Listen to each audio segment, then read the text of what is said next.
Hello, fellow Alaskans. This morning I called Don Young to congratulate him on being elected to his 25th term in Congress. Unfortunately, his staff was not able to get him on the phone, and I left him a voicemail letting him know that I hope he gets well soon.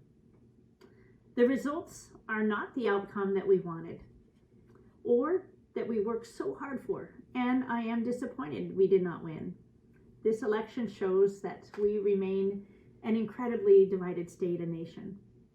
For those of you who see things through only the lens of partisanship, this election has once again resulted in a divided government where Republicans, Democrats, and Independents must figure out a way to work together and move us forward. I am hopeful that we have reached the worst of our divide and that we are all ready to find that common ground to move forward rather than continue to blame the other guys for all of our problems. Partisanship is a disease that has infected our entire political system and has already begun to spread into other areas of our lives that shouldn't be political. I see the passage of ballot measure 2 as a hopeful sign that we can begin to fix the systems that have brought us to this point of division. Similarly, we need action on campaign finance reform because, as we know, this election cycle demonstrated how messed up our current system has become, with so much money wasted on the political industrial complex that did nothing to inform our voters of their choices. Alaska and America are in crisis, and this is far more important than any election. We are in the midst of a world pandemic, along with an economic downturn, the likes of which none of us have seen before in our lifetimes. We are resilient, though, but we must act appropriate to the challenge. We must come together, or we will all continue to suffer greatly.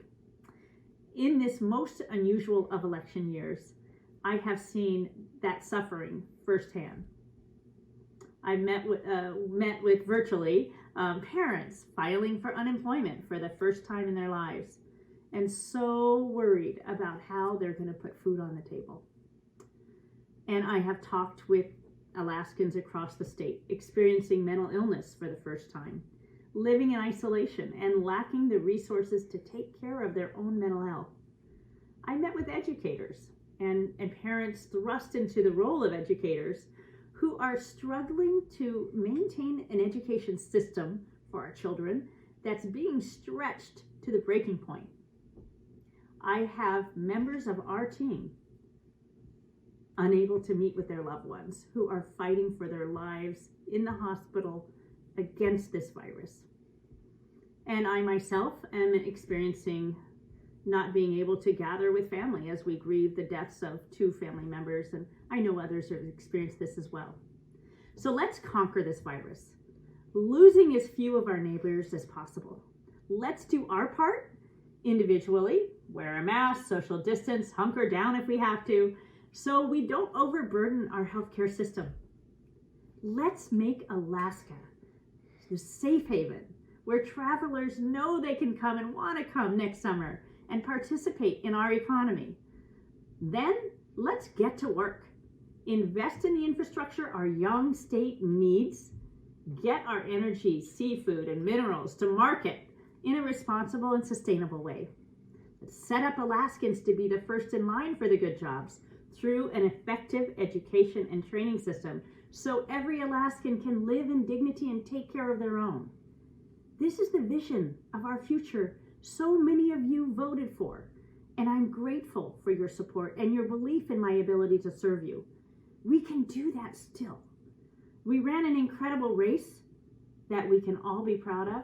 Unfortunately, partisanship and a fear of change carried the day, but we can hold our heads high. With your help, our team made history in so many ways, and we'll continue to do good work.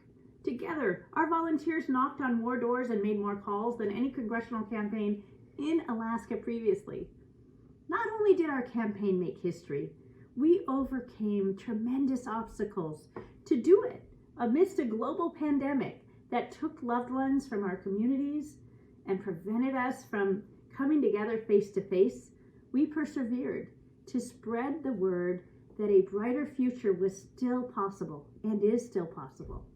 We held drive-in rallies, facilitated wellness calls across Alaskan communities, hosted over 19 informational town halls on issues that related to coronavirus, helped people connect to the resources that are there. We held virtual roundtables with thousands of Alaskans to ensure that every Alaskan knew that their voice mattered.